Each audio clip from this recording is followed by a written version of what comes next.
जय हिंद दोस्तों। आप सभी का स्वागत है अपने YouTube चैनल भावी शिक्षक मंच में। जैसा कि आप सभी लोग जानते हैं, हमारी एनसीईआरटी सीरीज चल रही है और इसमें जो है हम कौन सा कर रहे हैं, हम कर रहे हैं क्लास 6 की पॉलिटिकल साइंस। इसमें जो है हमारे टोटल नंबर्स ऑफ चैप्टर 9 है, जिसमें से 6 आप लोगों की कंप्लीट हो चुके हैं। आप लोग जाके प्लेलिस्ट में चेक कर सकते हैं। हमारे 6 चैप्टर जो है आपको अच्छे से प्रिपरेशन कर रही है, तो आप जो है प्लेलिस्ट में जाके देख सकते हैं। ये आपका सभी एग्जाम्स के लिए बहुत ही ज्यादा इंपॉर्टेंट है, क्योंकि एनसीईआरटी जो होती है ना, वो सभी एग्जाम में आपके आते हैं। चाहे जहाँ पे भी आपको पॉलिटिकल साइंस का क्वेश्चन पूछा जा रहा है, तो उसके लिए बहुत ही ज्यादा इंपॉर्टेंट है। चाहे आपका सीटेट का पेपर हो, आपका एचटेट हो, सुपर टेट हो, या फिर आपका DSSS हो, आपका पीसीएस लेवल के एग्जाम हो, या अदर जितने भी एग्जाम है, कॉम्पिटेटिव एग्जाम जितने भी होते हैं ना, जहाँ पे आपके एनसीईआरटी से क्वेश्चन जो है हमेशा पूछे ही जाते हैं। जहाँ भी आपका पॉलिटिकल साइंस का क्वेश्चन आएगा, तो एनसीईआरटी से रिलेटेड ही आते हैं। कहीं पे आपको डायरेक्ट क्वेश्चन देखने को मिलेंगे, कहीं पे आपको इनडायरेक्ट क्वेश्चन देखने को मिलेंगे, लेकिन ये मिलते कहाँ से क्वेश्चन? सारे क्वेश्चन आपके एनसीईआरटी से ही आते हैं। इसलिए हमारा जो है कॉन्सेप्ट को क्लियर करना जो है वो बहुत ज्यादा इंपॉर्टेंट हो जाता है। तो मैं आप लोगों के लिए जो ये फ्री में लेके आई हूँ, यूट्यूब पे आपको आराम से इसमें मिल जाएगा। आपको सारा का सारा जो है कॉन्सेप्ट करवाया जाएगा, और साथ ही साथ आपको ना प्रैक्टिस सेट भी मैं करवाऊंगी। 2-3 चैप्टर जैसे हमारे कंप्लीट होते हैं, मैं आप लोगों के लिए प्रैक्टिस सेट लेके आ जाती हूँ, ताकि जो है 3 चैप्टर के आपका मिक्स रहेगा, तो आपको ज्यादा अच्छे से प्रिपरेशन हो पाएगी। एक एक चैप्टर करके तो फायदा नहीं होता, क्योंकि हमने कॉन्सेप्ट पढ़ा, हमें ध्यान रहता है, फिर अगले जो हम क्वेश्चन करते हैं ना, वो सारे के सारे हमारे करेक्ट ही हो जाते हैं। लेकिन वहीं मैं 3 चैप्टर आपको कवर करवाती हूँ, उसके बाद मैं आपको क्वेश्चन देती हूँ तीनों चैप्टर के मिक्स का। तभी तो आपकी जो है प्रिपरेशन ज्यादा अच्छे से होगी। आप थोड़ा कंफ्यूज होंगे, क्योंकि पेपर में तो आपका सिर्फ एक चैप्टर करा के फिर आपके पेपर में ऐसा तो नहीं आएगा। आपके पेपर में कैसा आएगा? सारा सिलेबस आता है। वहां पे आप कैसे कर पाएंगे अगर आप 3 चैप्टर का नहीं कर पा रहे हैं यहाँ पे? तो इसलिए जो है आपकी अच्छी प्रैक्टिस हो सके, इसलिए मैं इस तरीके का लेके आई हूँ। क्योंकि मुझे भी बड़ा कंफ्यूजन होता था उस टाइम पे, कि मेरे जो है एक चैप्टर करती थी, उसके बाद जो है मैं आंसर तो सारे करेक्ट कर देती थी, फिर कुछ टाइम बाद मैं भूल जाती थी। यही होता है, आप लोगों के साथ भी यही होता होगा। तो ये जो है मैं आपको इसलिए लेके आई हूँ, ये सारा का सारा इस तरीके से। पहले हम करेंगे 3 चैप्टर या 4 चैप्टर, उसके बाद जो आप लोग के लिए प्रैक्टिस सेट आते हैं, और मिक्स क्वेश्चंस होते हैं उसमें। एक चैप्टर के क्वेश्चंस नहीं होते हैं गाइस। तो आप लोगों को समझ में आ गया होगा। और आप लोगों को पता है, हमने जो है हिस्ट्री कंप्लीट कर ली है क्लास 6 की, और हमने ज्योग्राफी जो है वो भी कंप्लीट कर ली थी। तो इसको आपको देखना है, इसकी कॉन्सेप्ट वीडियो देखनी है या प्रैक्टिस सेट देखना है, तो आप लोग जो है चैनल पे जा सकते हैं भावी शिक्षक मंच में, और वहां पे जाके आपको प्लेलिस्ट मिलेगा। प्लेलिस्ट वाले पे जो आप क्लिक करेंगे, तो उसके बाद जो है आपको जो है क्या मिल जाएगा, यहाँ पे प्लेलिस्ट जो है अलग अलग बनी मिल जाएगी। Class 6 history concept videos, class 6 geography concept video, या class 6 geography practice set, class 6 history practice set, इस तरीके से आप लोगों को मिल जाएगा। तो आप लोग जो है प्लेलिस्ट में जाके ये चीज चेक कर सकते हैं। हमारे जो है 6 चैप्टर जो है वो कंप्लीट हो चुके हैं पॉलिटिकल साइंस के। आज हम करने वाले हैं गाइस चैप्टर नंबर 7, नगर प्रशासन। इसमें हम देखेंगे सूरत शहर के बारे में, हम देखेंगे सूरत में जो है क्या पहले जो है प्लेग फैला था, उसके बारे में हम पढ़ेंगे कि बहुत ही गंदा शहरों में से था सूरत। लेकिन आज आप देखेंगे बेंगलोर के बाद सेकंड पोजीशन किसकी है? हमारे जो है इंडिया में किसकी है? सूरत की है, साफ शहरों में। यहाँ पे आप देखेंगे यास्मीन खाला की एक कहानी प्रॉपर दे रखी है। मतलब सारे बच्चे वगैरह होते हैं, प्रॉपर एक कहानी के माध्यम से एनसीईआरटी जो है आपको पूरा का पूरा जो है चैप्टर समझा देता है। तो ये जो है ये खासियत है एनसीईआरटी की। तो ये बहुत अच्छी चीज भी, क्योंकि हम जो है कहानी के माध्यम से पढ़ते हैं तो हमें याद रहता है। वैसे याद नहीं रहता, आपको पता है क्लास 6 के बच्चों के लिए है। तो उनको कहानी के माध्यम से नहीं बताओगे, तो भाई उनको कहाँ से पता चलेगा? उनको नहीं समझ में आएगा। कहानी के माध्यम से ही उनको समझ में आएगा। इसलिए उस हिसाब से ये एनसीईआरटी बनाई गई थी। तो आपको जो है इसी तरीके से मैं भी पढ़ाऊंगी, ताकि आपको भी जो है अच्छे से समझ में आए। इसलिए यहाँ पे हम देखेंगे, हम जो है साफ कूड़ा किसमें, मतलब गीला कूड़ा किसमें डालते हैं, और जो हमारा सूखा कूड़ा होता है वो किसमें डालते हैं, ये आप लोगों को पता होगा। तो इसमें जो है हमारा ग्रीन वाले में क्या होता है? ग्रीन वाले में हमारा होता है गीला कूड़ा। कौन सा? गीला। और ये सूखा वाला जो है वो किसमें होता है? नीले में होता है। तो ये मैं आपको प्रॉपर अच्छे से बता दूंगी आगे। तो चलिए दोस्तों, बिना देरी के हम स्टार्ट करेंगे अपनी क्लास को। अगर आप लोगों ने अभी तक चैनल को लाइक, सब्सक्राइब एंड शेयर नहीं किया है, तो प्लीज दोस्तों कर दीजिए, और साथ ही साथ बेल आइकन दबाना ना भूले, ताकि जो है आपको नेक्स्ट वीडियो की जो है अपडेट मिल जाए। तो आप लोग बेल आइकन भी दबा दीजिएगा। चलिए दोस्तों, स्टार्ट करते हैं आज की क्लास को। सबसे पहले हम पढ़ेंगे नगर प्रशासन। नगर का जो प्रशासन है वो कैसे होता है, क्या चलता है इसमें, हम देखते हैं। इतवार यानी कि संडे। संडे को जो आपको पता है अलसाई हुई दोपहर होती, जब माला और उसके साथी शंकर, जहांगीर, रेहाना गली में क्रिकेट खेल रहे थे। आपको पता है बच्चे जो है गली में क्रिकेट खेलते हैं। जब जो है आपको पता है संडे जब होता है ना, बच्चों की छुट्टी होती है, स्कूल नहीं जाना उनको, कोई टेंशन नहीं। अब उनको क्या करना है, खेलना होता है। तो गली में जो है क्रिकेट खेला जाता है। तो इसमें कौन-कौन थी? इसमें माला थी, इसमें शंकर था, जहांगीर था और रेहाना थी। ये जो है क्या कर रहे थे? क्रिकेट खेल रहे थे गली में। शंकर ने बड़ा अच्छा ओवर फेंका था। आपको पता है ओवर होता है हमारी क्रिकेट में, और इसमें जो है एक ओवर में कितनी बॉल्स होती है? 6 बॉल्स होती है, ठीक है? आपको पता है ना 6 बॉल होती है इसमें। तो शंकर ने जो है बहुत ही अच्छा ओवर फेंका था। बॉलर था शंकर, और रेहाना आउट होते-होते बच गई। अब रेहाना आउट होने वाली थी, मतलब इतना अच्छा ओवर फेंका था शंकर ने, और रेहाना जो है आउट होते-होते बच गई थी। रेहाना के आउट ना होने से शंकर हताश हो रहा था। अब भाई वो बॉलर तो हताश हो गया ना कि उसका बैट्समैन जो है वो आउट नहीं हो रहा है, उसके अपोजिट में जो खड़ा है बैट्समैन वो आउट नहीं हो रहा है, तो एक बॉलर तो हताश ही होगा। तो वो क्या दुखी हो गया, भाई वो हताश हो गया। इसलिए उसने वह इस उम्मीद से जो है बॉल फेंकी थी कि कैच आउट हो जाए वो, लेकिन एक शॉर्ट बॉल फेंक दी। उसने ना एक शॉर्ट बॉल फेंकी इस उम्मीद से कि जो रेहाना थी वो क्या हो जाए, आउट हो जाए। लेकिन हुआ क्या? इसका उल्टा हुआ। रेहाना ने इतनी तेजी से बल्ला घुमाया कि गेंद ऊपर गई और गली की ट्यूबलाइट टूट गई। अब ये थी ट्यूबलाइट गली की, ये जो है क्या हो गई, ये जो है टूट गई। मतलब इतनी तेज की रेहाना ने जो है छक्का मारा कि उसने जो है गली की ट्यूबलाइट तोड़ दी। रेहाना चिल्लाई, अरे यह मैंने क्या कर दिया?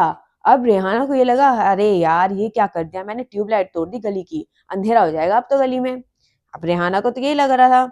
तो शंकर तपाक से बोला, शंकर अलग ही, मतलब इसका तो बस ये क्रिकेट ही दिमाग में था।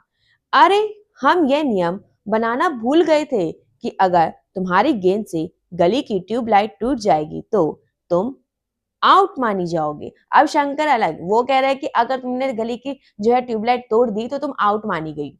ये हम जो है ऐसा नियम बनाना भूल गए थे, लेकिन ये नियम होता है, इसने ये बोला शंकर ने। मतलब शंकर को जो ये नहीं दिख रहा कि ट्यूबलाइट टूट गया, उस पर थोड़ा चिंता करे, उसको बस ये था कि रेहाना को उसको जो है आउट करना था बस। तीनों ने ही तब शंकर को विकेट की चिंता छोड़ने के लिए कहा, क्योंकि जो हुआ वह उसे उस बारे में ज्यादा चिंतित और परेशान हो रहे थे। अब बाकी सारे जो शंकर को छोड़ के बाकी सारे क्या बोलते हैं, भाई ये विकेट की चिंता छोड़ो, तुम ये पहले देखो ना कि ये ट्यूबलाइट टूट गई है, इस पे चिंतित हो। ये बोला सबने। पिछले हफ्ते उनमें उनसे निर्मला मौसी की खिड़की टूट गई थी। अब पिछले हफ्ते भी ये जो है इतवार को क्या करते, क्रिकेट खेल रहे थे, और उसमें जो है गली में क्रिकेट खेल रहे थे। एक निर्मला मौसी इनके वहीं पे रहती थी गली में, तो उसकी जो है क्या हो गई थी, खिड़की टूट गई थी, जिसको बदलने के लिए अपने जेब खर्च में से पैसे देने पड़ते। अब किसी की खिड़की तोड़ी है तुमने, तो अब उसको पैसे तो दोगे ना, ताकि वो अपनी खिड़की जो है वो जुड़वा सके, ठीक करवा सके। तो इन्होंने क्या किया, अपने जेब खर्च जो इनकी पॉकेट मनी थी ना, उसी से जो है क्या किया, उनको पैसे दिए निर्मला मौसी को, उसने अपनी खिड़की ठीक करवाई होगी। फिर क्या अब दोबारा जेब खर्च में से पैसे देने पड़ेंगे, और ये पैसे देंगे किसको? गली की ट्यूबलाइट बदलता कौन है? अब बच्चों को ये नहीं पता था कि गली की जो ट्यूबलाइट है वो कौन बदलता है। तो अब ये देखो, निर्मला मौसी की खिड़की तोड़ी तो निर्मला मौसी को तो जाके पैसे दे दिए, लेकिन ये ट्यूबलाइट गली की थी, तो अब ये किसको पैसे दे? इनको ये समझ में नहीं आ रहा था कि भाई ये गली की ट्यूबलाइट टूट गई है, कौन चेंज करता है इसको, कौन ठीक कराता है इसको, तो हम पैसे जो है किसको दें? इन बच्चों ने ये सोचा। माला का घर सबसे पास था, तो माला खेल रही थी इनके साथ, और माला का घर जो है सबसे पास था। चारों चारों क्या करे, चारों भागकर माला के घर गए और उसकी माँ को सब कुछ बता दिया कि कैसे जो है ट्यूबलाइट टूट गई गली की, अब हम जो है पैसे अपने पॉकेट मनी से पैसे इकट्ठे करके ट्यूबलाइट जोड़ना चाहते हैं, तो हम जो ये पैसे किसको दे। ये सारी बातें जो है माला की माँ को बता दिया गया। सारी बात सुनकर माला की माँ ने कहा कि उन्हें इस बारे में कुछ खास पता नहीं है। तो माला की माँ ने ये बोला कि मुझे भी ज्यादा तो नहीं पता इसके बारे में, लेकिन मुझे बस इतना पता है कि ये जो ट्यूबलाइट चेंज करता है, ठीक करवाता है, वो कौन कराता है, नगर निगम की जिम्मेदारी होती है। उन्होंने सुझाया, यास्मीन खाला से पूछना चाहिए, वे हाल ही में नगर निगम से सेवानिवृत्त हुई है। तो उसने जो है एक लेडी का नाम लिया जिसका नाम था यास्मीन खाला। तो उन्होंने बोला यास्मीन खाला से पूछो, क्योंकि वो जो है नगर निगम से जो है अभी सेवानिवृत्त हुई है, अभी रिटायर हुई है, तो उनको जो है इसके बारे में जो है ज्यादा नॉलेज होगी। जाओ उनसे पूछ लो, और माला तुम जल्दी घर वापस आना। तो इसने बोला कि माला तुम जल्दी घर वापस आना, आप लोग सब जाओ वहां यास्मीन खाला से जो है पूछ के आओ कि ये पैसे किसको देने हैं नगर निगम के बारे में, उससे आप लोग पूछ के आओ, लेकिन माला तुम जल्दी वापस आना घर। माँ तो बोलती है ना अपनी बच्चे को कि जल्दी वापस आओ। यास्मीन खाला उसी गली में रहती थी, जिस गली में जो है ट्यूबलाइट टूटी उसी गली में जो है यास्मीन खाला भी रहती थी।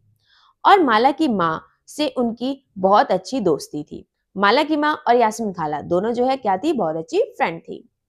चारों दौड़कर खाला के घर पहुंचे और जैसे ही उन्होंने दरवाजा खोला वे उस एक साथ पूरा किस्सा सुनाने लगे। अब ये सारे के सारे जो एक साथ बोलने लगे, यास्मीन खाला ये हो गया, ये हो गया, वो हो गया। अब जो है यास्मीन खाला तो भाई हंसने लगी इनकी बातें सुन के, बोली कोई एक व्यक्ति नहीं है जिसको तुम पैसा दे सकते हो। अब यास्मीन खाला ने बोला नगर निगम में जो है कोई एक व्यक्ति नहीं है जिसे तुम जाके पैसा दे दो और वो जो है ट्यूबलाइट ठीक करवा देगा, ऐसा कोई नहीं है, एक व्यक्ति नहीं है नगर निगम में। किसने बताया? यास्मीन खाला ने इनको बताया। एक बहुत बड़ी संस्था होती है जिसको नगर निगम कहते हैं। नगर निगम जो है सिर्फ एक इंसान उसमें नहीं होता है, उसमें बहुत सारे इंसान होते, प्रॉपर जो है संस्था होती है। यह सड़कों पर रोशनी की व्यवस्था, कूड़ा इकट्ठा करने, पानी की सुविधा उपलब्ध कराने और सड़कों व बाजार की सफाई का काम करती है। तो नगर निगम के कार्य क्या क्या है हमारे गाइस, ये आप लोगों को ध्यान में रखना है। नगर निगम के कार्य क्या है आपको पता होगा, आपके भी पास जो है नगर निगम होगा आसपास, तो आपको पता है कि आपके जो सड़क होगी, आपके बाहर गली की जो सड़क है वो कौन साफ करवाता है? नगर निगम ही साफ करवाते हैं। कूड़ा कौन इकट्ठा करवाता है? नगर निगम करवाते हैं। और जो है आपकी पानी की जो आपको पानी का जो पानी मिलता है उसकी सुविधाएं जो है उपलब्ध कौन करवा रहा है? सड़कों पे आप देखेंगे ना ये रोशनी होती है आपकी, ट्यूबलाइट वगैरह लगी होती है, तो वो कौन लगाता है? नगर निगम लगवाते हैं। तो ये सारे कार्य किसके हैं? नगर निगम के हैं। कौन कौन से कार्य है? पहला कार्य है इनका सड़कों पर रोशनी की व्यवस्था करना, कूड़ा इकट्ठा करना, पानी की सुविधा उपलब्ध कराना और सड़कों और बाजारों की सफाई कराना। ये आपको कार्य दे रखे हैं नगर निगम के, आपको ध्यान में रखने हैं। ये थी यास्मीन खाला, जो ये सारे बच्चे हैं इनके, इनके बच्चे नहीं, मतलब वो गली के बच्चे थे जो इनसे पूछने के लिए आए थे नगर निगम क्या है, हम पैसा किसको दे, ये सब। माला बोली हाँ हाँ मैंने नगर निगम के बारे में सुना है। तो माला ने क्या बोला कि हाँ हाँ मैंने कुछ तो सुना है नगर निगम के बारे में। मैंने शहर में बोर्ड देखे हैं जो नगर निगम द्वारा लोगों को मलेरिया के बारे में बताने के लिए लगाए जाते हैं। आपने बोर्ड प्रॉपर जो है पोस्टर वगैरह लगते हैं नगर निगम के द्वारा, वो जो है क्या करते हैं, वो सूचित करते हैं कि मलेरिया वगैरह फैल रहा है, तो आप जो है पानी वगैरह जो है ऐसे खुला ना छोड़े, उसको ढक के रखें और जो है कूलर की सफाई करते रहे। ये सब जो है मलेरिया के बारे में बताने के लिए जो है नगर निगम क्या करते हैं, पोस्टर लगाते हैं। तो ये किसने बोला था? ये माला ने बोला था। खाला बोली तुम बिल्कुल सही कह रही हो, नगर निगम का काम यह सुनिश्चित करना भी है कि शहर में बीमारियां ना फैले। तो नगर निगम का काम क्या क्या है कि शहर में जो है बीमारियां भी ना फैले, साफ सफाई रहे। यह स्कूल स्थापित कराता है और उन्हें चलाता है। तो स्कूलों की स्थापना करना किसका कार्य है? नगर निगम का कार्य है। उनको चलाना किसका कार्य है? स्कूलों को नगर निगम का कार्य है। शहर में दवाखाने और अस्पताल चलाता है। यह बाग बगीचों का रखरखाव भी करता है। तो आप लोग बाग बगीचे देखते हैं ना, इसका रखरखाव कौन करता है? नगर निगम करता है। दवाखाने और ये जो अस्पताल है ये कौन चलाते हैं? नगर निगम चलाते हैं। उन्होंने आगे जोड़ा हमारा पुणे शहर बहुत ही बड़ा है और यह नगर प्रशासन चलाने वाले संस्था को नगर निगम कहते हैं। अब देखिए बड़ा शहर है तो यहाँ पे आपको नगर निगम दिखेगा, और छोटे कस्बे में हम क्या बोलेंगे? नगर पालिका बोलेंगे। दोनों का कार्य सेम ही है, नगर निगम नगर पालिका एक ही है, लेकिन छोटे कस्बे के लिए हम यूज करते हैं नगर पालिका और बड़े शहरों में हम नगर निगम का यूज करते हैं। जैसे पूरा शहर बड़ा है तो वो वहां पे क्या यूज करेंगे? नगर निगम। दिल्ली के लिए हम क्या यूज करेंगे? नगर निगम। वही छोटे कस्बे आप देख सकते हैं तो वहां पे जो है क्या करेंगे? नगर पालिका का यूज करेंगे वर्ड का। निगम पार्षद एवं प्रशासनिक कर्मचारी। यास्मीन खाला मुझे बड़ी उत्सुकता हो रही है कि यह फैसला लेता कौन है कि पार्क कहाँ बनाए जाए। जब आप नगर निगम में काम करती थी तो क्या ऐसे मजेदार निर्णय भी लेने पड़ते थे? रेहाना ने क्या क्या पूछा यास्मीन खाला से? यास्मीन खाला से पूछा कि ये पार्क जो है वो कहाँ बनाने चाहिए, ये मतलब कौन फैसला लेता है इसका, कौन डिसाइड करता है इस चीज को, और जो है नगर निगम में जो आप काम कर रही थी, इनको बच्चों को बताया दिया था माला की माना कि जो है यास्मीन खाला क्या है, रिटायर हुई है नगर निगम से। तो वो पूछती है रेहाना कि आप जब इसमें काम कर रही होगी तो आपको तो बड़ा मजा आता होगा, बड़े मजेदार निर्णय लेने पड़ते होंगे। खाला ने जवाब दिया, नहीं रेहाना, मैं तो नगर निगम के लेखा विभाग में थी। यानी कि वो कौन थी, अकाउंटेंट थी। कौन, अकाउंट जो है वो संभालते, अकाउंटेंट थी कौन, यास्मीन खाला। ठीक है, तो ये वो निर्णय नहीं लिया करती थी, बस लोगों की मासिक तनख्वाह की पर्चियां बनाती थी। जो उनकी मंथली सैलरी आती थी सबकी वहां पे नगर निगम में, तो उनकी जो है पर्चियां बनाने का कार्य किसका था, यास्मीन खाला का था। चूंकि शहर का आकार बहुत बड़ा होता है, इसलिए नगर निगम को कई निर्णय लेने पड़ते हैं। तो क्या होता है, जो आपको पता है कि जो शहर है, आपको इतना छोटा सा शहर तो मिलता नहीं, बड़ा होता है, तो यहाँ पे जो है बहुत सारे निर्णय कौन लेता है, नगर निगम। कौन लेता है गाइस, नगर निगम। इसी तरह शहर को साफ रखने के लिए बहुत काम करना पड़ता है। तो आपको पता है शहर को साफ करने के लिए अच्छा खासा भाई लोग जो है बार बार कूड़ा फेंक देते हैं वहीं पे एक ही जगह पे, तो बार बार जो है नगर निगम क्या करते हैं, उसको साफ करवाती रहती है। ज्यादातर निगम पार्षद ही यह निर्णय लेते हैं। तो कौन निर्णय लेता है, निगम पार्षद, कि अस्पताल या पार्क कहाँ बनेंगे। तो अस्पताल, पार्क या फिर सफाई वगैरह जो वो कैसे चलेगी, तो कौन उसका निर्णय लिया करता है, निगम पार्षद जो है वो निर्णय लेते हैं। शहर को अलग अलग वार्डों में बांटा जाता है और हर वार्ड के से एक पार्षद को चुना जाता है। जैसे कि ये मान लीजिए ये बड़ा सा शहर है, क्या है, ये शहर है, तो इसको मैंने बांट दिया 6 वार्ड में, बांट दिया 1 2 3 4 5 6। तो अब जो है ये वार्ड है, ये वाला भी है, और ये भी है, ये भी है, और ये 6 वार्ड आप लोगों को देखने को मिल रहे हैं। अब हर एक वार्ड से जो है एक जो है पार्षद को जो है खड़ा किया जाता है। क्या किया जाता है, एक पार्षद जो है वो खड़ा किया जाता है, चुनाव किया जाता है उसका, पार्षद का चुनाव होता है। नगर निगम के कुछ निर्णय ऐसे होते हैं जो सारे शहर को प्रभावित करते हैं। अब ये सारे जो है क्या करेंगे, निर्णय लेने का कार्य करेंगे सारे पार्षद, इन्हें हम बोलते हैं निगम पार्षद। क्या बोलते हैं, निगम पार्षद। ऐसे जटिल निर्णय पार्षदों के समूह द्वारा लिए जाते हैं। कुछ पार्षद मिलकर समितियां बनाते हैं जो विभिन्न मुद्दों पर विचार विमर्श करके निर्णय लेते हैं। तो ये लोग क्या करेंगे, समिति बनाएंगे और उसके बाद जो है क्या करेंगे, विचार विमर्श करेंगे ये समिति, और ये जो है फिर निर्णय लेगी कि पार्क कहाँ बनाया जाए, अस्पताल कहाँ बनाया जाए, अस्पताल जो है वो कहाँ पे बनाया जाए, स्कूल कहाँ पे बनाए जाए। ये सारे कार्य जो है इसका निर्णय लेने का कार्य कौन करती है, ये जो निगम पार्षद की जो समितियां होती है वो ये कार्य करती है। उदाहरण दे रखा है, एक बस स्टैंड को बेहतर बनाना है या किसी भीड़ भाड़ वाले बाजार का कचरा ज्यादा नियमित रूप से साफ करना है या फिर शहर के मुख्य नाले की सफाई होनी है। पार्षद की समितियां ही पानी, कचरा जमा करने और सड़कों पर रोशनी आदि की व्यवस्था करती हैं। तो पार्षद की जो समितियां, ये जो पार्षद चुने गए वार्डों से, तो ये क्या है, ये सारे के सारे जो है समिति जो है वो क्या करेगी, सारे निर्णय करेगी, कचरा जो है वो कैसे जो है जमा करना है, सड़कों पे जो है रोशनी कहाँ कैसे पहुंचानी है, पानी की व्यवस्था कैसे करनी है, ये सारे कार्य जो है कौन करेगी, पार्षद की समितियां करेगी। जब एक वार्ड के अंदर की समस्या होती है तो वार्ड के लोग पार्षद से संपर्क कर सकते हैं। उदाहरण के लिए अगर बिजली की खतरनाक तार लटक कर नीचे आ जाए तो स्थानीय पार्षद बिजली विभाग के अधिकारियों से बात करने में मदद कर सकती है। तो जो हमारे स्थानीय पार्षद हो गए, मान लो इस वार्ड का पार्षद था, तो ये यहाँ इस वाले वार्ड में जो है यहाँ पे ऐसे बिजली की तार जो है नीचे लटकी हुई है, तो ये जो है यहाँ का पार्षद जो है क्या करेगा, ये आगे जाएगा और अपनी बात को पहुंचाएगा। तो ये बिजली अधिकारी विभाग के अधिकारियों के पास जो है अपनी बात को पहुंचाने का काम करेगा ये वाला पार्षद।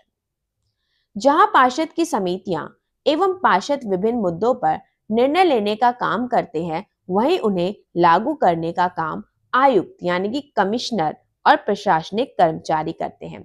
देखो लागू करना कौन करेगा, लागू करने का कार्य जो है वो करेगा कमिश्नर, कमिश्नर या फिर प्रशासनिक अधिकारी, प्रशासनिक अधिकारी। आप यहाँ देख सकते हैं आयुक्त या प्रशासनिक कर्मचारी जो है वो क्या करता है, वो सरकार द्वारा नियुक्त होता है, और पार्षद जो है वो क्या होता है, निर्वाचित होता है। पार्षद का निर्वाचन होता है और मतलब यानी कि चुनाव होता है, पार्षद के लिए चुनाव होता है, उसके बाद जो है ये आता है। ठीक है, जैसे ये प्रॉपर जो है ये शहर था, मान लीजिए ये शहर था, तो यहाँ पे जो है बहुत सारे वार्ड थे और यहाँ पे जो है पार्षद चुने गए, ये पार्षद, तो ये जो है चुनाव हुआ इनका, तो ये निर्वाचित होते हैं। वही जो आयुक्त होते हैं, प्रशासनिक कर्मचारी होते हैं जो लागू करने का कार्य करते हैं, तो ये जो है सरकार के द्वारा नियुक्त किए जाते हैं, जो कामों को लागू करने का कार्य करते हैं। तो नगर निगम में ये निर्णय लिए कैसे जाते हैं? रिहाना ने दोबारा से पूछा कि भाई ये निर्णय लिए कैसे जाते हैं फिर नगर निगम में? उसको समझ में नहीं आया, उसको दोबारा से जानना है।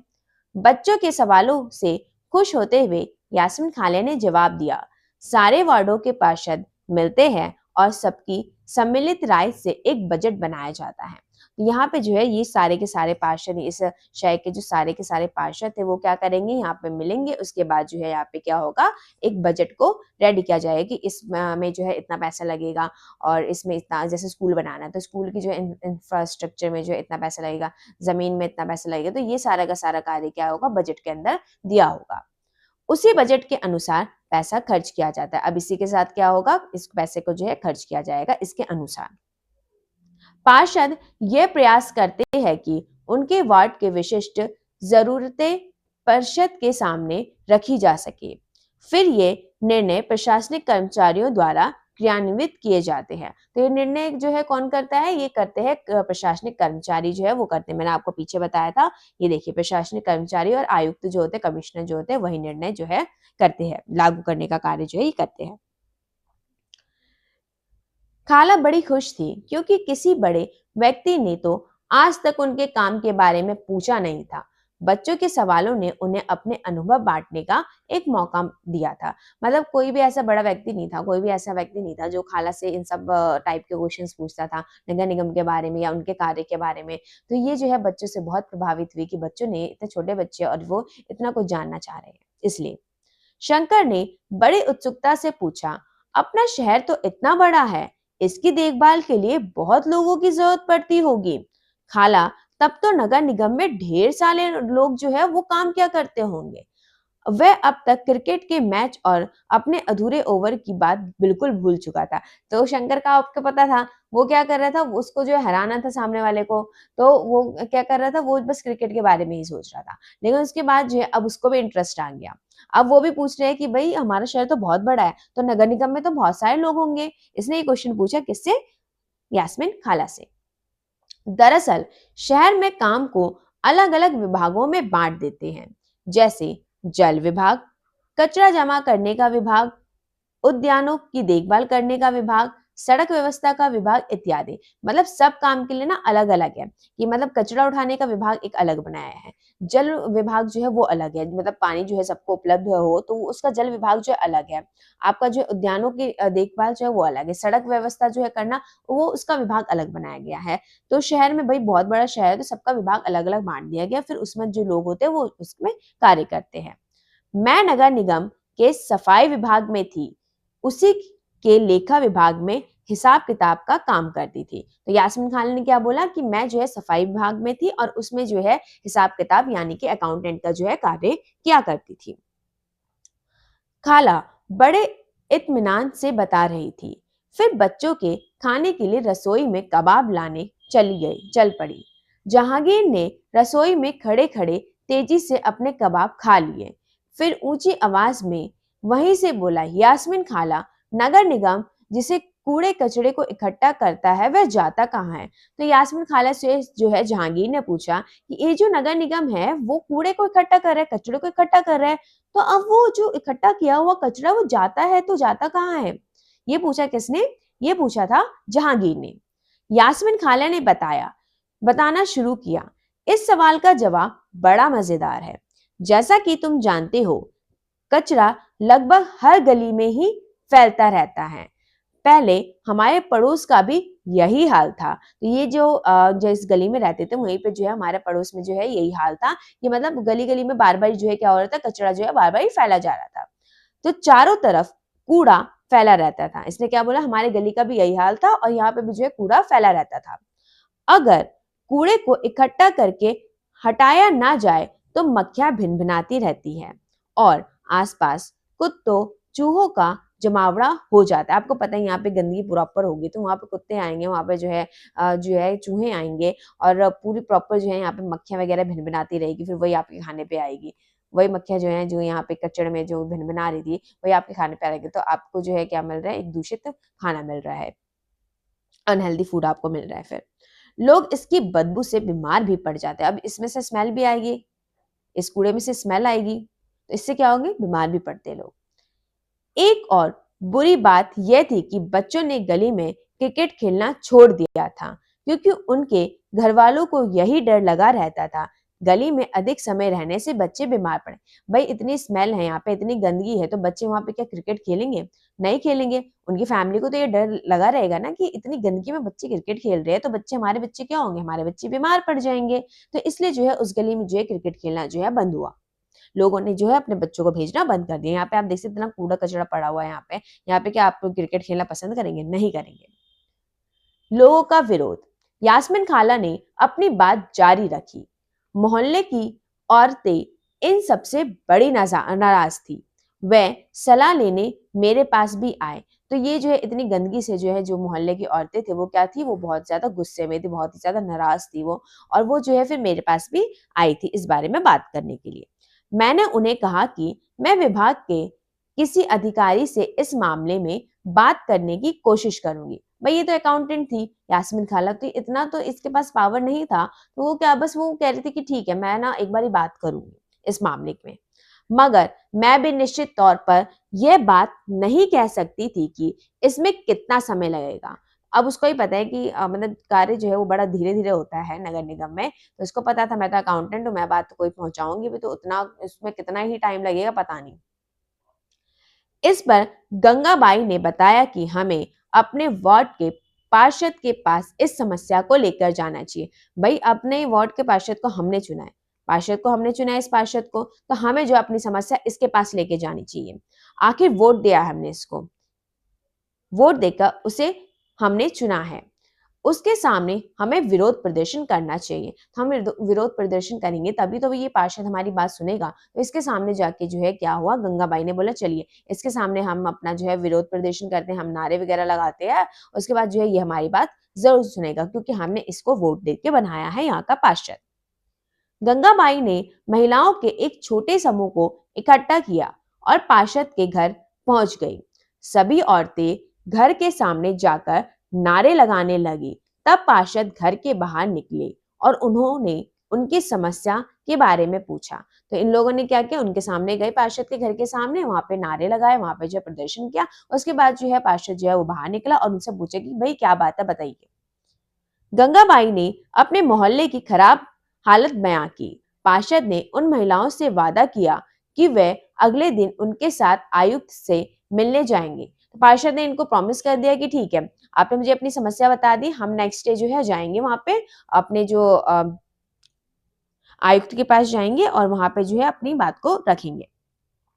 साथ ही उन्होंने गंगाबाई को मोहल्ले के सारे वयस्कों से एक अर्जी पर दस्तखत करवाने के लिए कहा। यानी कि वो आपको पता है ना दस्तखत अभियान जो होता है, सिग्नेचर वाला जो होता है, तो वो क्या उन्होंने बोला एक अर्जी आपको तैयार करनी है, उस पर जो है सभी मोहल्ले के जितने भी वयस्क लोग हैं, 18+ लोग हैं, वो सारे के सारे उस पर क्या करेंगे, साइन करेंगे। तो गंगाबाई इस काम में लग गई फिर कि उनके मोहल्ले से कचरा उठाने की नियमित व्यवस्था की जाए। उस पे क्या होना चाहिए, उस अर्जी पे ये लिखा होना चाहिए कि उनका जो मोहल्ला है ना वहां से कचरा उठाने की जो है प्रॉपर व्यवस्था की जानी चाहिए। तो उस पे जो है सबके साइन होने चाहिए, चाहे कोई भी 18+ जितना भी है ना वहां पे 18+ वाले लोग, वो सारे के सारे उस पे क्या करेंगे, सिग्नेचर करेंगे अपने। उन्होंने सुझाव दिया कि कल आयुक्त से मिलने जाते समय स्थानीय सफाई अभियंता यानी इंजीनियर को भी साथ ले जाना अच्छा रहेगा। इससे फायदा होगा क्योंकि सफाई अभियंता भी आयुक्त को बता सकेगा कि हालत कितनी खराब है। तो इन्होंने ये भी बोला कि आप ना इंजीनियर को भी साथ में लेके जाएं क्योंकि वो फिर बता पाएगा ना कि यहाँ पे जो है कितनी हालत जो है वो खराब है इस गली की। उस दिन पूरी शाम बच्चे घर घर का चक्कर लगाते रहे ताकि अर्जी पर ज्यादा से ज्यादा परिवारों के लोगों के दस्तखत लिए जा सके। वो जो अर्जी थी उन्होंने लिखा था ना कि हमारे यहाँ पे जो है बहुत ज्यादा जो है हालत खराब है हमारी गली की, तो इसमें जो है नियमित रूप से यहाँ पे सफाई की व्यवस्था होनी चाहिए, ये सारा इस पे लिखा था। और यहाँ पे जो है सब क्या कर रहे थे, अपने सिग्नेचर कर रहे थे। जितने भी वयस्क लोग थे वो ज्यादा से ज्यादा जो है सिग्नेचर यहाँ पे हो, तो बच्चे क्या करते, सबके घर घर जा रहे थे उस अर्जी को लेके। अगली सुबह बहुत बड़ी संख्या में महिलाएं पार्षद और सफाई अभियंता के साथ नगर निगम के दफ्तर पहुंची। तो अब पार्षद, महिलाएं और जो सफाई अभियंता था वो सारे के सारे गए कहाँ पे, नगर निगम के दफ्तर गए अपनी अर्जी लेके। आयुक्त तो पूरे समूह से मिले, पर वे बहाना बनाने लगे कि नगर निगम के पास पर्याप्त संख्या में ट्रक उपलब्ध नहीं है।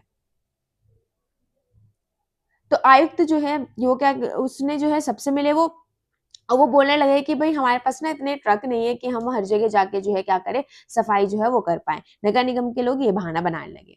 तो गंगाबाई ने क्या बोला, गंगाबाई ने बोला लेकिन लगता है कि आपके पास अमीर इलाकों से कचरा उठाने के लिए पूरे ट्रक है।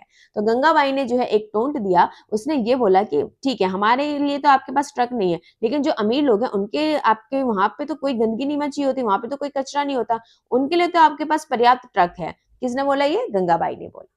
जहांगीर ने झट से कहा, इससे आयुक्त का तो मुंह ही बंद हो गया होगा, और नहीं तो क्या। उसने फौरन इंतजाम करने के लिए कहा।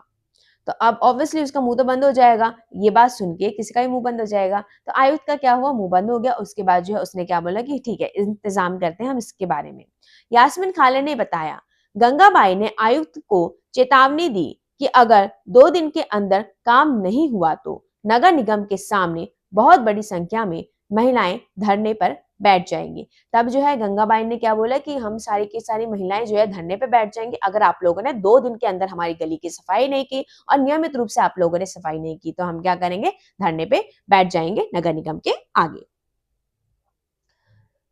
अब बच्चे पूछते, अब रेहाना ने क्या पूछा, रेहाना ने पूछा तो क्या गलियों की सफाई हो गई? 2 दिन तक कुछ भी नहीं हुआ।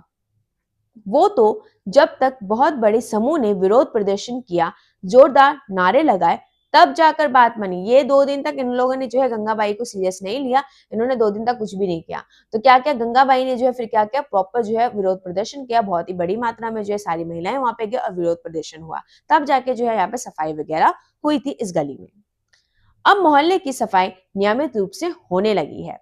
यह तो बिल्कुल बम्बैया सिनेमा की तरह सुखद अंत हुआ, माला ने कहा। अब माला ने क्या बोला कि भाई देखो जो बॉम्बे की जो मूवीज है, आपको पता है ना वहां पे जो है लास्ट में क्या होता है, हैप्पी एंडिंग होती है। तो वही हुआ हमारे यहाँ पे भी कि हैप्पी एंडिंग हो गई, कि हमारे यहाँ पे जो सफाई होने लगी नियमित रूप से। जो आयुक्त था उसने जो है कार्य किया।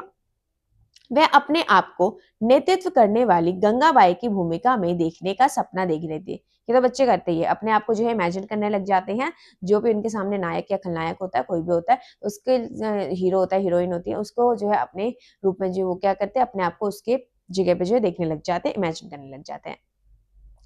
सभी बच्चों को गंगाबाई की कहानी सुनकर बहुत मजा आया।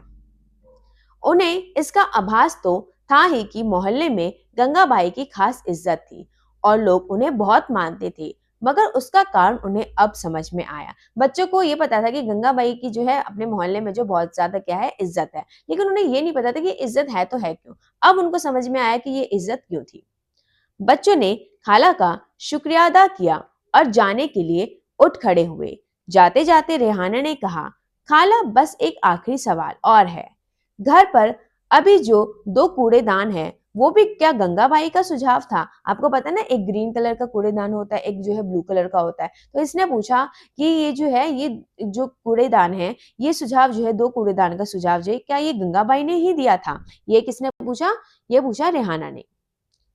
खाला हंसने लगी, बोली, अरे नहीं नहीं, ये तो नगर निगम ने ही सुझाव दिया। तो ये सुझाव किसका था? ये था नगर निगम का सुझाव। आप कहीं पे भी जाएंगे तो आपको ये 2 जो है दिखेंगे डस्टबिन। एक जो है आपको ग्रीन कलर का डस्टबिन मिलेगा, एक जो है आपको ब्लू कलर का डस्टबिन मिलेगा। ब्लू वाले में जो है हम सूखा कूड़ा डालते हैं, सूखा कूड़ा, और जो हमारा ग्रीन वाला डस्टबिन है इसमें हम क्या डालते हैं, गीला कूड़ा। हम खाने पीने और गलने वाली चीजों को एक कूड़ेदान में डालें और प्लास्टिक, कांच जैसे ना गलने वाली चीजों को दूसरे कूड़ेदान में। तो प्लास्टिक वाली चीज किस में डालेंगे, हम ब्लू वाले में डालेंगे। प्लास्टिक हो गया, कांच हो गया, ये सारी मतलब जो गलती नहीं है ना, वो सारी चीजें हमारी किस में जाएगी, ये जाएगी ब्लू वाले में। और इसमें क्या जाएगी, इसमें जो है हमारी गीली चीजें जो होती है ना, गलने वाली चीजें जो होती है, वो जाएगी हमारी ग्रीन वाले में।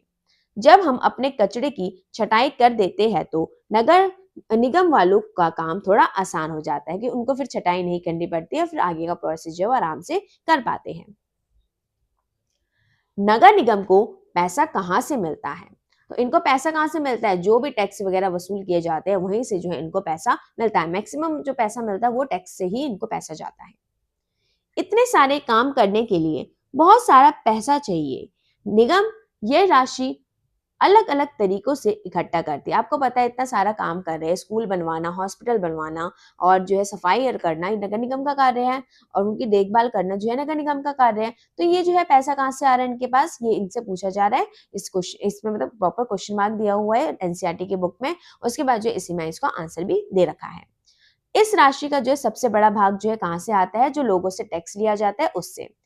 कर वह राशि है जो लोगों द्वारा उपलब्ध कराई गई सुविधाओं के लिए सरकार को देते हैं। तो इसमें जो है जो हमें लोगों को जो है क्या मिलता है, सुविधाएं दी जाती है, उसमें जो है टैक्स वगैरह उनको जो है क्या करना पड़ता है, टैक्स पे करना पड़ता है लोगों को। सरकार द्वारा सुविधाएं दी जाती है लोगों को और लोग क्या करते हैं, उसके बदले टैक्स करते हैं। जैसे कि आपको पता है जीएसटी देते हैं, आपको ये भी पता होगा ये टोल टैक्स वगैरह जो है वो जाता है रोड पे, टोल टैक्स जाता है हाईवे वगैरह पे, आपको टोल टैक्स के भी मिल जाएंगे। तो ये सब जो है ये टैक्स ही तो है। ये सारा पैसा किसके पास जाएगा? नगर निगम वालों के पास भी जाएगा ताकि वो जो है कार्य कर सके।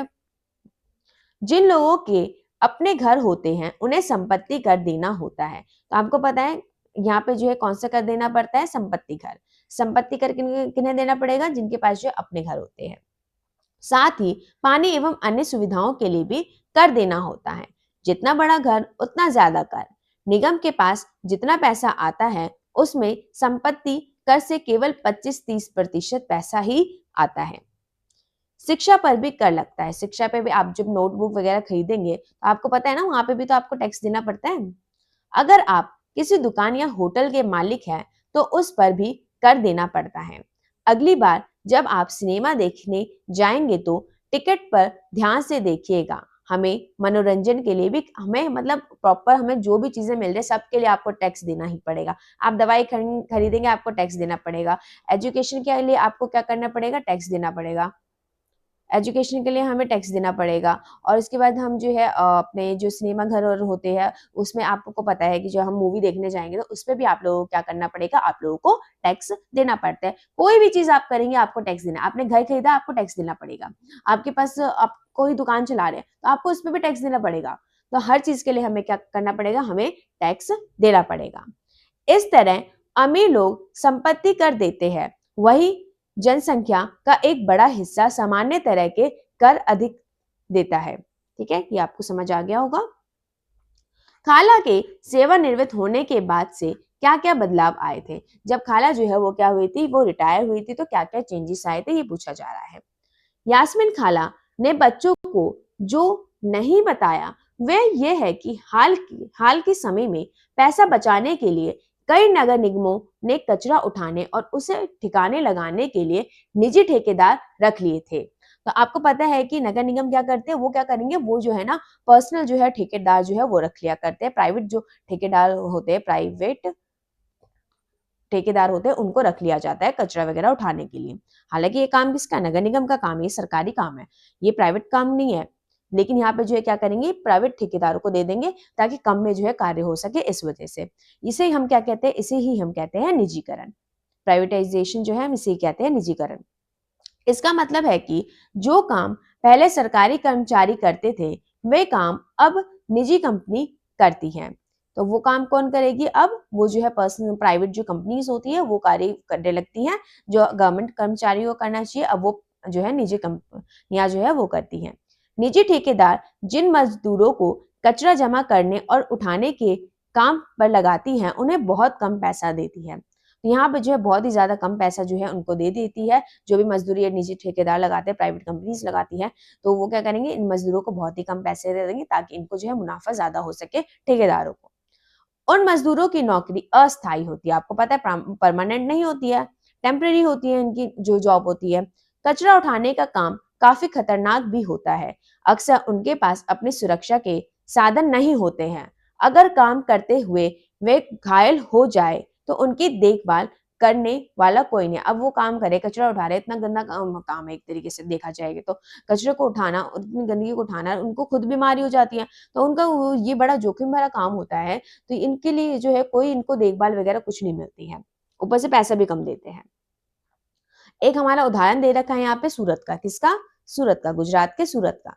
1994 में सूरत शहर में भयंकर प्लेग फैला था। प्लेग क्यों फैलता है? चूहों से फैलता है, गंदगी से फैलता है। गंदगी में जो है चूहे आएंगे, उसके बाद जो ये प्लेग जो है फैलाते हैं। सूरत भारत के सबसे गंदे शहरों में से एक था। यहाँ आप देख सकते कितनी गंदगी है। ये पहले की फोटो है, 1994 की है ये सारी फोटोज। ये देखिए चूहे, हर जगह चूहे ही चूहे थे, लोग कितने बीमार हो रहे थे, इतनी गंदगी थी यहाँ पे सूरत में। और होटल का भी कूड़ा कचरा पास की नाली में या सड़क पर ही फेंक दिया जाता था। जो लोग जो है क्या करते, अपने घरों का, अपने होटल का जो है वो क्या करते थे, कूड़े कचरे को जो है नाली में फेंक देते थे, सड़क पे फेंक देते थे। इससे सफाई कर्मचारियों को कूड़ा कचरा उठाने तथा उसे ठिकाने लगाने में काफी मुश्किल होती थी। अब इन्होंने अलग नहीं किया, गीला कचरा जो है वो अलग नहीं किया, सूखा कचरा जो है वो अलग नहीं किया, सारा का सारा कचरा जो ऐसे फेंक दिया, नाली में फेंक दिया, सड़कों पे फेंक दिया। तो अब जो है वो इनके जो कंपनी है उनको क्या करना पड़ रहा है, जो सफाई कर्मचारी है वो उनको बड़ी दिक्कत हो रही है भाई कूड़ा कचरा उठाने में। ऊपर से नगर निगम अपना काम नियमित रूप से नहीं करती थी। ऊपर से नगर निगम जो है रेगुलर जो है ये कार्य भी नहीं करती थी, अपना सफाई जो है रेगुलर तौर पे वो कराती नहीं थी। तो ऑब्वियसली और कूड़ा फैलेगा, जिससे स्थिति और भी बदतर हो गई थी। प्लेग हवा के जरिए फैलता है। प्लेग किसके जरिए फैलता है? हवा के जरिए। चूहों से जो है प्लेग फैलता है और हवा से जो है ये जो है प्रॉपर दूसरे लोगों में फैल जाता है। जिन लोगों को प्लेग हो जाए उन्हें दूसरों से अलग रखना पड़ता है। जैसे कोरोना आप देखेंगे, कोरोना में क्या लोगों को जो है अलग रखना पड़ता, जिनको कोरोना हो जाता था तो उनको जो है अलग रखा था। तो वैसे प्लेग में क्या था, लोगों को अलग रखना पड़ता था जिनको प्लेग हो जाता था। प्लेग बड़ी गंदी बीमारी है वैसे। सूरत में उस साल बहुत से लोगों ने अपनी जान गंवाई। करीब 3 लाख से अधिक लोगों को शहर छोड़कर जाना पड़ा। बहुत सारे लोगों को जो है अपनी जान गंवानी पड़ी। 3 लाख से जो है ज्यादा लोग जो है क्या करे, उनको सूरत छोड़ के जाना पड़ रहा था। प्लेग के डर ने यह अनिवार्य कर दिया कि नगर निगम की मुस्तैदी से काम करे। सारे शहर की अच्छी तरह से सफाई हुई। उसके बाद क्या हुआ, लास्ट में जो है अच्छे से जो है सफाई हुई थी। आपको पता है चंडीगढ़ जो है वो पहला स्थान पे है सफाई में, और दूसरे स्थान पे जो है हमारा सूरत जो है वो है। तो इतना मतलब साफ हो गया। आप ये देखिए, ये है सूरत की इमेज पहले 1994, अब ये देखिए मतलब अब कितना ज्यादा जो है ये साफ हो गया। इसे डायमंड सिटी भी बोला जाता है। क्या बोला जाता है? डायमंड सिटी बोला जाता है सूरत को। तो ये किसने कार्य किया? नगर निगम जो है रेगुलर तौर पे यहाँ पे सफाई करने लगे इसलिए।